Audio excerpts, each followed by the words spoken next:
তো গল্পের শুরুতেই আমরা অ্যানা আর তার বন্ধু জিয়াওকে দেখতে পাই, যেখানে তারা দুজন মিলে সাংহাই ইউনিভার্সিটির সামনে দাঁড়িয়ে একে অপরের সঙ্গে কথা বলছিল। এখানে আমরা অ্যানাকে খুব খুশি দেখতে পাই, কারণ সে আজ অনেক বিখ্যাত একটা ইউনিভার্সিটিতে পড়ার সুযোগ পেয়েছে। যেখানে আমরা তখন অ্যানার ব্যাপারে আরো একটা বিষয় তখন জানতে পারি। আসলে অ্যানার ম্যাথ অনেক অপছন্দের একটা সাবজেক্ট ছিল, ঠিক আমার মতো, কারণ সে বিষয়টা একদমই আমার মতো বুঝতেই পারতো না। তাই সে আজ এই ব্যাপার নিয়ে একটু নার্ভাস ছিল। এরপর সে তার ক্লাসের দিকে চলে যায়, যেখানে আগে থেকেই ম্যাথ ক্লাস হচ্ছিল। যেটা দেখে তাই সে চুপচাপ করে ক্লাসে ঢুকে তার একটা নতুন ক্লাসমেটের পাশে গিয়ে বসে। তার পাশে বসা মেয়েটির নাম ছিল কিয়াও, যে কিনা একজন টপ স্টুডেন্ট ছিল। কিছুক্ষণের মধ্যেই যখন সে বুঝতে পারে তার পাশে বসে থাকা অ্যানা নামের এই মেয়েটি ম্যাথে অনেক খারাপ, তখন সে নিজেই তার কাছ থেকে উঠে অন্য সিটে গিয়ে বসে পড়ে। কিছুক্ষণ পর যখন তাদের ক্লাস শেষ হয়, তখন অ্যানা ভালো মনে তার টিচারকে কমপ্লিমেন্ট দেয় এত ভালো পড়ানোর জন্য, যা শুনে তার টিচার রুডলি ভাবে বলে পড়া ব্যতীত সে যেন আর ক্লাসে কোনো কথা না বলে, যেটা শুনে পুরো ক্লাসের সবাই তার উপর হাসে। এর পরের সিনে আমরা লাইব্রেরির সিন দেখতে পাই, যেখানে কিয়াও একটা বই খুঁজছিল, যেটা কিনা অনেক উপরে ছিল, তাই সে সেটার নাগাল পাচ্ছিল না। ঠিক এমন সময় আমাদের নায়ক জিয়াও এসে তার বইটি তখন নামিয়ে দেয়। এই ব্যাপারটি দেখে কিয়াও কিছুটা তখন ইমপ্রেস হয়ে যায়, কারণ জিয়াও দেখতে খুব সুদর্শন ছিল। এরপর জিয়াও সেখান থেকে সোজা হেঁটে অ্যানার কাছে যায়, যেখানে অ্যানা তাকে বলে সে গত 1 ঘন্টা যাবৎ একটা অঙ্ক অনেকবার মেলানোর চেষ্টা করছে, কিন্তু এত কিছুর পরও সে বুঝতেই পারছে না কিভাবে অঙ্কটা করতে হবে। এই সব কিছু শুনে জিয়াও কিছু না বলে তার ব্যাগ থেকে একটা ড্রিঙ্কস বের করে, যেটা ছিল অ্যানার খুব পছন্দের। যেটা দেখে তখন অ্যানা লাইব্রেরি ইনচার্জের থেকে লুকিয়ে ড্রিঙ্কসটি খেতে শুরু করে, যেখানে তাদের ঠিক পেছনেই বসেছিল কিয়াও, যে কিনা তাদেরকে দূর থেকে দেখছিল। এই সব কিছু দেখে কিছুক্ষণ পর কিয়াও ইচ্ছে করেই জিয়াও এর পাশ ঘেঁষে লাইব্রেরি থেকে তখন চলে যায়। এই ব্যাপারটা জিয়াও এর তখন একটু অদ্ভুত লাগে। এর পরের সিনে কিয়াও যখন ক্লাসের ভেতরে আসে, তখন সে এসে দেখতে পায় সম্পূর্ণ ক্লাসের ভেতরে অ্যানাবাদের সবাই পড়াশোনা করছে। এখানে কিয়াও ছিল এই ক্লাসের সিআই, তাই সে এসব দেখে অ্যানাকে দিয়ে ব্ল্যাকবোর্ড মোছানোর কাজ, খাতা ডিস্ট্রিবিউশনের কাজ এবং ক্লাসরুম পর্যন্ত মোছার কাজ করায়। এরপর অ্যানা যখন এই ব্যাপারে তাকে জিজ্ঞাসা করে, তখন কিয়াও বলে তুমি বাদে সবাই পড়াশোনা করছিল, তুমি একজন যে কিনা কম কষ্ট করো, তাই আমার মনে হয়েছে তোমারই এই সব কাজগুলো করা উচিত। যা শুনে এনার খুব কষ্ট লাগে, যার কারণে এরপর রাতে সে বাসায় গিয়ে খুব চেষ্টা করে আজ থেকে পড়াশোনা ভালো করে করার জন্য।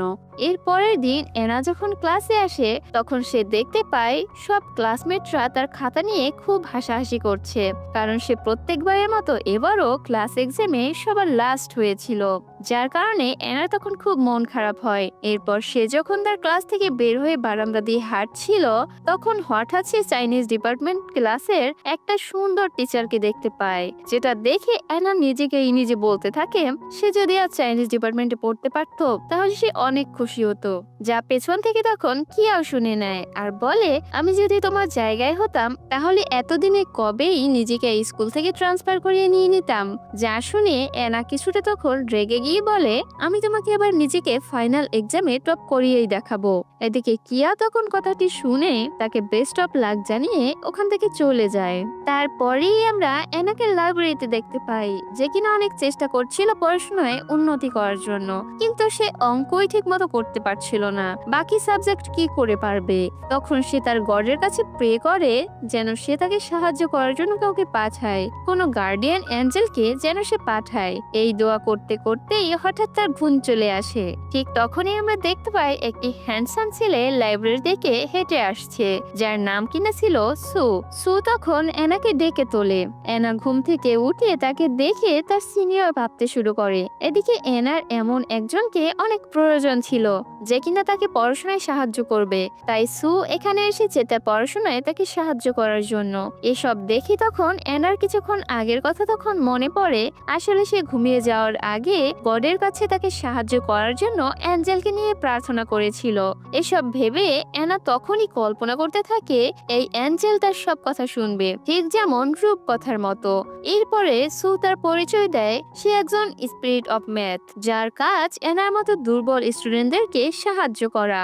যেটা শুনে তখন অ্যানা তাকে বলে, আচ্ছা তুমি কি প্রস্তুত আমাকে মাস্টার বলার জন্য? যা শুনে সু কোনো কথা না বলে তার হাতে একটা শিডিউল ধরিয়ে দেয়, যেটা এখন থেকে অ্যানাকে মানতেই হবে। আর এটার পর সু হঠাৎ করে ম্যাজিক্যালি তখন গায়েব হয়ে যায়, যা দেখে অ্যানা তখন খুব অবাক হয়ে যায় আর ভাবে এতক্ষণ তার সাথে যা ঘটলো তা কি আসলে সত্যি নাকি। এর পরের দিন আমরা সকাল 5টায় সুকে অ্যানার জন্য মাঠে অপেক্ষা করতে দেখি। এর কিছুক্ষণ পর সু অ্যানাকে কল করে, কিন্তু এদিকে অ্যানা তখনও নাক দিকে দেখে ঘুমিয়ে যাচ্ছিল। তখন সু এর কথা মতো অ্যানা মাঠে চলে আসে, কিন্তু সুযোগ পেতেই অলস মেয়েটি মাঠ থেকে পালিয়ে যায়। পরের সিনে অ্যানা যখন ব্রেকফাস্ট করছিল তখন সে মনে মনে সুকে এত স্ট্রিক্ট মেন্টর হওয়ার কারণে খুব বকাঝকা করছিল। ঠিক সেই সময়ই সু সেখানে চলে আসে আর অ্যানাকে নিয়ে লাইব্রেরিতে চলে যায় পড়াশোনা করানোর জন্য। কিন্তু সেখানেও অ্যানা তখন ঘুমাচ্ছিল, কিন্তু সু অ্যানাকে ঘুমাতে দেয় না। তাই অ্যানা সু এর কাছ থেকে বাঁচার জন্য পানি খাওয়ার বাহানা করে সেখান থেকে চলে যেতে চায়, কিন্তু সাথে সাথেই সু তার সামনে পানির বোতল এনে দেয়, যার কারণে তার এই বুদ্ধিটা সম্পূর্ণরূপে জলে চলে যায়। আর কি বা করবে এখন অ্যানা? তাই সে পানি খেয়ে তার দুষ্টু মাথায় কিছুক্ষণ ভাবার পর আবার সুকে বলে সে বাথরুমে যাবে, যেটা শুনে সু তখন বলে ঠিক আছে, কিন্তু 5 মিনিটের মধ্যে চলে আসতে হবে। অ্যানা সেখান থেকে উঠে যখন লুকিয়ে লাইব্রেরি থেকে পালিয়ে যাওয়ার চেষ্টা করে, ঠিক তখনই সু তাকে ধরে ফেলে, যেটা দেখে অ্যানা তখন বলে আমি ম্যাথ করতে চাই না, আমার ম্যাথ করতে ভালো লাগে না। সুও তার কথা তখন মেনে যায় এবং তাকে যেতেও দেয়। এদিকে অ্যানা যখন গ্রাউন্ডে যাচ্ছিল তখন হঠাৎ তার ফোনে তার বান্ধবীর মেসেজ চলে আসে। সেখানে লেখা ছিল সে যেন এইবার অন্তত ভালো করে পড়াশোনায় মনোযোগ দেয়, যা দেখে সে অনেকটা শক খায়। ঠিক তখনই পেছন থেকে সু এসে বলে সে এত সহজে তাকে এখান থেকে যেতে দেবে না। তখন সে তাকে নিয়ে আবারও লাইব্রেরিতে চলে যায়। এদিকে যেহেতু সু একটা স্পিরিট ছিল, তাই সে তার পাওয়ার ব্যবহার করে অ্যানার সম্পূর্ণ অতীত জানতে পেরে যায়। অন্যদিকে অ্যানাও পড়তে পড়তে একটা ফর্মুলা খুব ভালোভাবেই শিখে যায়। তখন সু তার মাথায় হাত দিয়ে বলে তোমার চুলগুলো কেটে ফেলা উচিত, যেন তোমার ব্রেইনে একটু হাওয়া বাতাস লাগে। কিন্তু এই ব্যাপারে অ্যানা সম্পূর্ণ তখন মানা করে দেয়। এর পরের দিন স্কুলে অ্যানা খুব লুকিয়ে লুকিয়ে চলছিল, কারণ যেন সু তাকে দেখতে না পায়। তাকে এই অবস্থায় দেখে জিয়াও হঠাৎ এসে তাকে জিজ্ঞাসা করে কি হয়েছে তোর, তুই এভাবে আছিস কেন? ঠিক সেই সময়ই অ্যানার কাছে সু এর কল চলে আসে আর জিয়াও সেটা পিক করে, যার কারণে কোনো উপায়ন্তর না পেয়ে অ্যানার তখন কথা বলতে হয়। সে ফোন ধরে বলে আপনি যে নাম্বারে ফোন করেছেন সে এখন খুব ব্যস্ত আছে, অনুগ্রহ করে কিছুক্ষণ পর ফোন করুন, ধন্যবাদ। এ কথা বলে অ্যানা জলদি তখন ফোনটা কেটে দেয়।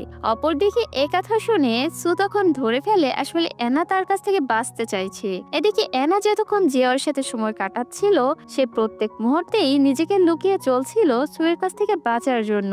কিন্তু দুর্ভাগা অ্যানার সামনে তখন সু চলেই আসে, যা দেখে অ্যানা উল্টো দিকে দৌড়াতে শুরু করে। ঠিক তখনই সু খেয়াল করে উপর থেকে অ্যানার উপরে একটা টপ পড়তে যাচ্ছে, যা দেখে সে সাথে সাথে দৌড়ে গিয়ে অ্যানাকে সঠিক সময় বাঁচিয়ে নেয়। যেটা দেখে অ্যানা তখন অনেক অবাক হয়ে যায়, কারণ সে যার থেকে পালাতে চাচ্ছিল আজ সেই তাকে বাঁচিয়ে নিয়েছে। যেটা দেখে এবার সে একদম লক্ষ্মী মেয়ের মতো সুয়ের সাথে পড়তে চলে যায়। এর পরের দিন আমরা অ্যানা আর সুকে গ্রাউন্ডে দেখি, যেখানে অ্যানা দৌড়াচ্ছিল। দৌড়াতে দৌড়াতে এক পর্যায়ে ক্লান্ত হয়ে সে সেখানেই শুয়ে পড়ে, যেটা দেখে তখন সেখানে সু চলে আসে। তখন অ্যানা তার দিকে অপলকভাবে তাকিয়ে থাকে, কারণ সু দেখতে অনেক সুন্দর ছিল। এর কিছুক্ষণ পর তাদের ক্লাসে একটা পরীক্ষা হয়, যেখানে কিনা প্রথমবারের মতো অ্যানা ব্রিলিয়ান্ট স্টুডেন্টের মতো সবার লাস্ট হয়নি, বরং সে একজনের আগে এসেছে, যেখানে তার ম্যাথ একটু ইমপ্রুভ হয়েছিল, যার কারণে সে কিছুটা খুশিও ছিল। তাকে এত খুশি হতে দেখে কিয়াও তাকে বলে তুমি যদি এক্সামে আরো ভালো করতে চাও তাহলে তোমার আরো পড়াশোনায় ইমপ্রুভ করতে হবে। কিয়াও সেখান থেকে চলে যাওয়ার পর তখন অ্যানার ফোনে সু এর কল আসে, যে কিনা তাকে লাইব্রেরিতে আসতে বলে পড়ার জন্য। যেটা শুনে লাইব্রেরিতে যাওয়ার পথেই তাদের দুজনের দেখা হয়ে যায়, যেখানে অ্যানা তখন তাকে একটা মেয়ের সাথে দেখে, যে মেয়েটা তার পা ধরেছিল।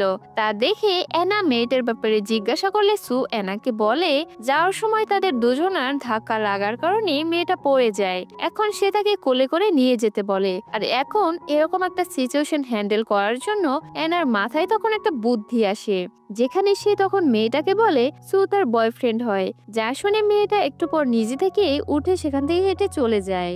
এরপরে তারা যখন লাইব্রেরিতে পৌঁছায় তখন সু তাকে জিজ্ঞাসা করলে এনা তখন বলে সে শুধুমাত্র এই সিচুয়েশন হ্যান্ডেল করার জন্য এই কথা বলেছে। যা শুনে সু তাকে বলে তুমি জিওমেট্রির ওই ফর্মুলাটা 100 বার লিখো। যা শুনে এনা তখন অনেক অবাক হয়ে যায়, কারণ তাকে সাহায্য করার শাস্তি হিসেবে তাকে 100 বার জিওমেট্রিকের ফর্মুলা লিখতে দেওয়া হয়েছে। অপরদিকে জিয়াও এনার সাথে দেখা করার জন্য তার পছন্দের ড্রিঙ্কস নিয়ে তার ক্লাসে চলে আসে, যেখানে কোথাও ক্লাসে সে এনাকে খুঁজেই পায় না। তখন কিয়াও তাকে বলে এনা লাইব্রেরিতে আছে। যা শুনে জিয়াও কিয়াওকে কিছু না বলেই সরাসরি লাইব্রেরির দিকে চলে যায়। এদিকে তখন আমরা লাইব্রেরিতে দেখি সু এনাকে পড়াচ্ছে। হঠাৎ একটু পরেই একের পর এক মেয়ে এসে সুয়ের জন্য লাভ লেটার রেখে যেতে শুরু করে তাদের বেঞ্চে, কিন্তু সু তাদের কোনো রিপ্লাই তখন দেয় না। এবার একটু পর একটা মেয়ে এসে যখন সুয়ের কাছ থেকে ডিরেক্ট তার ফোন নম্বর চায়, তখন সুয়ের মনে পড়ে এনা কিভাবে একটু আগে তাকে ওই ঝামেলা থেকে বাঁচিয়েছিল। তাই সেও একই বুদ্ধি তখন কাজে লাগায়। সো একটা কাগজে এনার দিকে ইশারা করে বলে সে তার গার্লফ্রেন্ড, যেটা দেখে এনাও সুয়ের সাথে তখন তাল মেলায়। তখন ওই মেয়েটিকে পুরোপুরি এবার বিশ্বাস করানোর জন্য সু তার সামনেই এনার কপালে কিস করে। যা দেখে ওই মেয়েটা সাথে সাথে ওখান থেকে চলে যায় এবং এনাও অনেকটা অবাক হয়ে যায় সুয়ের এরকম আচরণে। এই দৃশ্য আবার জিয়াও তখন আড়াল থেকে দেখে ফেলে, আর সে কিছুটা রেগেই যায়। তাই সে এনার কাছে গিয়ে এনাকে জিজ্ঞাসা করে সু কি তার বয়ফ্রেন্ড হয়। তখন সু বলে না, কিন্তু তার ফ্যান ফলোয়ার যেন তাকে ডিস্টার্ব না করে, ঠিক সেই জন্য এমনকি এনার পড়ার যেন ডিস্টার্ব না হয় তাই সে এরকম করেছে। যেটা শুনে জিয়াও এনাকে আর কখনো এরকম কাজ করতে না করে ঠিক এটা বলে তার ড্রিঙ্কস ওখানে রেখে সে ওখান থেকে চলে যায়। এরপর আমরা জিয়াওকে মাঠে বাস্কেটবল খেলতে দেখি। ঠিক একটু পরে সেখানে কিয়াও চলে আসে এবং তাকে পানি দেয় আর বলে সে এনার ক্লাসের মনিটর। যেটা শুনে জিয়াও তখন তাকে বলে সে যেন একটু এনার দিকে খেয়াল রাখে। অন্যদিকে আমরা তখন আবার লাইব্রেরির সিন দেখতে পাই, যেখানে কিনা এনা একটু আগে ঘটে যাওয়া ঘটনার কারণে অনেক ডিস্টার্ব হয়ে পড়েছিল। তখন সু তাকে জিজ্ঞাসা করে তার কি এই ম্যাথের ফর্মুলাটা আয়ত্তে এসেছে। তখন এনা বলে না, তার এখনো হয়নি। এই শুনে সু আজকের মতো এখানে ক্লাস শেষ করে রেগে সেখান থেকে চলে যায়। যেটা দেখে এনাও তার পিছে পিছে যেতে শুরু করে আর বলে তার কিসের কারণে সে ডিস্টার্ব হয়ে পড়েছে, তাই সে তাকে ব্লেম দিতে পারে না। তখন সু বলে ঠিক আছে, কিন্তু এই ফর্মুলা 100 বার করার পরও যদি এখন তোমার সেটা মনে না থাকে, তার জন্য অবশ্যই সে তাকে এবার ব্লেম দেবে। এর পরের দিন আমরা তাদেরকে আবার লাইব্রেরিতে দেখি, যেখানে কিনা এনা পড়া বাদ দিয়ে তাকে একের পর এক গল্প বলেই যাচ্ছিল। যা দেখে সে বিরক্ত হয়ে গতদিনের হোমওয়ার্কের কথা বলে আর জিজ্ঞাসা করে তার ফর্মুলাটির ব্যাপারে। তখন এনা বলে তার ফর্মুলা পুরোপুরি মনে নেই। যা দেখে সু রেগে সেখান থেকে উঠে চলে যেতে নিলে ঠিক তখন তার সামনেই দাঁড়িয়েছিল spirit of Chinese and history ডিপার্টমেন্টের দায়িত্বে থাকা ইউবিন। তখন ইউবিন সুকে জিজ্ঞাসা করে সে কেন এনার পিছনে লেগে আছে। তখন সু উত্তর দেয় এনা শুধু আমার, এই বলে সে ওখান থেকে তখন চলে যায়। এর পরের দিন সকালে এনা যখন ফিল্ডে আসে দৌড়ানোর জন্য, ঠিক সেইখানে এসে সুকে সে দেখতে পায় না। তাই সে খুশি মনে সেখান থেকে তখন চলে যায়। এরপর সে লাইব্রেরিতে গেলে সেখানেও সে সুকে তখন দেখতে পায় না, যার কারণে সে এখন একটু চিন্তায় পড়ে যায়। কারণ হঠাৎ করে সুয়ের আবার কি হলো, সে কেন তাকে আর গুরুত্ব দিচ্ছে না, সকালেও আসেনি, এখন লাইব্রেরিতেও নেই। সেই সব কিছু ভাবতে ভাবতে এনা তখন লাইব্রেরির বাইরে গিয়ে সুকে কল দেয়, কিন্তু সুয়ের ফোনও তখন বন্ধ দেখায়। যেটা দেখে এরপর সে লাইব্রেরিতে তার আগের জায়গায় যখন ফিরে আসে, তখন সে ওই জায়গায় ইউবিনকে দেখতে পায়, যে কিনা সেখানেই বসেছিল। যেখানে ইউবিন তাকে বলে সে আসলে institute of Chinese and history ডিপার্টমেন্টের একজন প্রফেসর হিসেবে আছে এবং সে তাকে এই ডিপার্টমেন্ট থেকে চাইনিজ ডিপার্টমেন্টে শিফট করার জন্য সাহায্য করতে পারবে, আর তার জন্যই সে এখানে এসেছে। এনা তখন সুয়ের ব্যাপারে তাকে জিজ্ঞাসা করে। তখন ইউবিন বলে সু তার টাস্ক ক্যান্সেল করে দিয়েছে, যেটা শুনে এনা তখন বলে সে জানতোই সু তাকে একটুও পছন্দ করে না, কিন্তু তাদের এইসব কথা একটু দূরে বইয়ের পিছে লুকিয়ে থাকা সু তখন শুনে ফেলে। এরপর এনা আর ইউবিন তখন দুজন মিলে লাইব্রেরি থেকে অনেকগুলো হিস্ট্রি আর নোবেলের বই কালেক্ট করে, যা কিনা এনা অনেক আনন্দের সাথে পড়তে থাকে। তারপর ইউবিন এনাকে নিয়ে তাদের ইউনিভার্সিটির কাছে থাকা সমুদ্রের পাড়ে যায় যেন সে সূর্যাস্ত দেখতে পারে। ইউবিন এসব এই কারণে করছিল যেন এনার মন ভালো থাকে এবং সে ভালো করে কবিতা, গল্প এগুলো বাস্তবে দেখতে পারে। তারা এভাবে কিছুটা সময় কাটানোর পর রাত চলে আসে, যেখানে এনা তখন ইউবিনকে সারা দিনের জন্য ধন্যবাদ দিয়ে সেখান থেকে তখন চলে যায়। তখনই পিছন থেকে সু বের হয়ে আসে, যে আসলে সারাদিনই তাদের পিছনে পিছনে ঘুরছিল।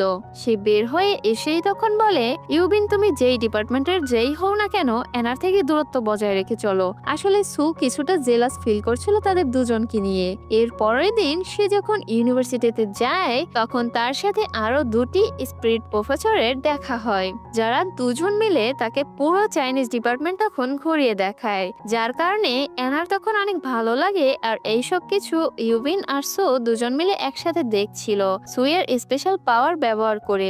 এনা যখন সেখান থেকে বাসায় ফিরছিল পথেই তার কিয়াও এর সাথে দেখা হয়, যেখানে কিয়াও তাকে জিজ্ঞাসা করে তার সামনের এক্সামের প্রিপারেশন কেমন, যেটা শুনে এনা তখন তাকে কিছু না বলে ওখান থেকে চলে আসে। কিন্তু বাসায় যাওয়ার পর হঠাৎ করে এনার যেন কি হয়, তার মাথায় খালি সুয়ের কথাই ঘুরছিল। তাই সে তার কথা মনে করতে করতে ম্যাথ বই খোলে এবং নিজে নিজেই ম্যাথ করতে থাকে। এর পরের দিন সে যখন লাইব্রেরিতে যায় তখন ইউবিন তার জন্য অপেক্ষা করছিল। তখন এনা ইউবিনকে জানায় সে আসলে ম্যাথ ডিপার্টমেন্টেই ঠিক আছে, সে হিস্ট্রি ডিপার্টমেন্টে শিফট হতে চায় না। এই কথা শুনে ইউবিন অনেক অবাক হয়ে যায়, কিন্তু সে তাকে বলে সে এনার নেওয়ার ডিসিশনের উপর ভরসা রাখে। ঠিক এটা বলে সে ওখান থেকে এনাকে বাই বলে ম্যাজিক্যালি গায়েব হয়ে যায়। অপরদিকে সু আর ইউবিন যখন একসাথে হাঁটছিল তখন অন্যদিকে লাইব্রেরিতে বসে এনা মনে মনে সুকে ডেকেই যাচ্ছিল, কিন্তু সু তখন বলে আর যাই হয়ে যাক না কেন সে এত সহজে তার সামনে যাবে না। এরপর আমরা এনার হোস্টেলের সিন দেখি, যেখানে তার রুমমেট হলিডেতে চলে যায়। এখন সবার ছুটির সময় ছিল, কিন্তু এনা কোথাও যায় না, বরং সে সারাদিন লাইব্রেরিতে বসেই পড়াশোনা করতে থাকে। এভাবে পড়তে পড়তে রাত হয়ে যায়। এই সব কিছুই লুকিয়ে সু তখন দেখছিল। এদিকে যখন রাত গভীর হয়ে যায় তখন এনা বাড়ি ফিরতে নিলে সে অনেক ক্লান্ত থাকায় সিঁড়ি দিয়ে নামতে গিয়ে ধূপ করে পড়ে যেতে নেয়, কিন্তু হঠাৎই সেখানে সময় মতো সু এসে তাকে বাঁচিয়ে নেয়। কিছুক্ষণের জন্য তো এনা পুরো তখন থমকে যায় আর নিজের চোখকেই বিশ্বাস করতে পারে না। তারপরে যখন সে বুঝতে পারে না এটা সত্যিই সু, তখন সে তার আচরণের জন্য তার কাছে ক্ষমা চায়, যেটা দেখে সু এনাকে তখন ক্ষমা করে দেয়। তারপর তারা দুজন মিলে সেখান থেকে তখন চলে আসে। এর পরের দিন এনার যখন ঘুম ভাঙে তখন সে নিজেকে সুয়ের রুমে দেখতে পায়, যেটা দেখে তখনই তার মনে পড়ে গত রাতে সে যখন তার বাসাতে এসেছিল তখন সে অনেক ক্লান্ত থাকার কারণে ঘুমিয়ে গিয়েছিল।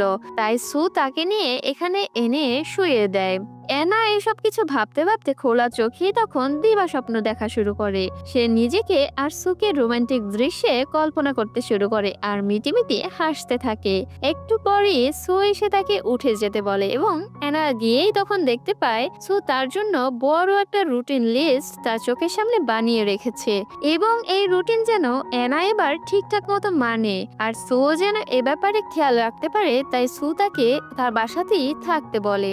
এরপরে সে তাকে পড়তে বসতে বলে। এনা অনেকক্ষণ ধরে পড়ছিল, কিন্তু এতক্ষণেও সু তাকে ব্রেকফাস্টের কথা বলে না, যার কারণে সে রেগে গিয়ে কিচেনে চলে যায় আর সেখানে গিয়ে সে সবকিছু খুঁজতে শুরু করে, কিন্তু সে সব জায়গায় শুধু বই পায়, কারণ সু তো আর মানুষ ছিল না যে তার খাবার প্রয়োজন ছিল। তাই সে শেষমেশ এনাকে নিয়ে একটা সুপার শপে চলে যায়।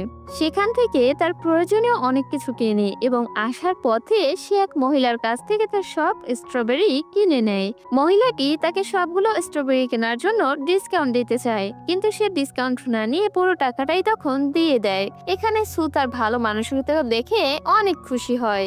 এরপরে বাসায় গিয়ে এনা তার জন্য অনেক অনেক খাবার রান্না করে আর এখানে সু প্রথমবারের মতো এনার জোড়া জোড়াতে মানুষের খাবার টেস্ট করে, যা তার অনেক ভালো লাগে। এর এরপর সে এনাকে পড়তে বসতে বলে আর সে থালা বাসন ধুতে কিচেনে তখন যেতে নেয়। ঠিক সেই সময় এনা তার অ্যাফ্রনটা সুকে পরাতে গিয়ে ভুলক্রমে তখন তাদের হাগ হয়ে যায়, যেটা দেখে এনা লজ্জা পেয়ে তখন পড়তে চলে আসে। এদিকে অনেকক্ষণ যাবৎ এনা পড়তে থাকার পর সুয়ের কোনো সারা শব্দ এনা তখন পায় না, কিন্তু হুট করেই আচমকা সে কিছু শব্দ পেলে দৌড়ে সে কিচেনে চলে যায়। সে গিয়ে দেখে সেখানে সু অনেকক্ষণ ধরে এক্সপেরিমেন্ট করছিল আর এমন কিছু আবিষ্কার করার চেষ্টা করছিল যা দিয়ে থালা বাসনগুলো ধুতে পারবে।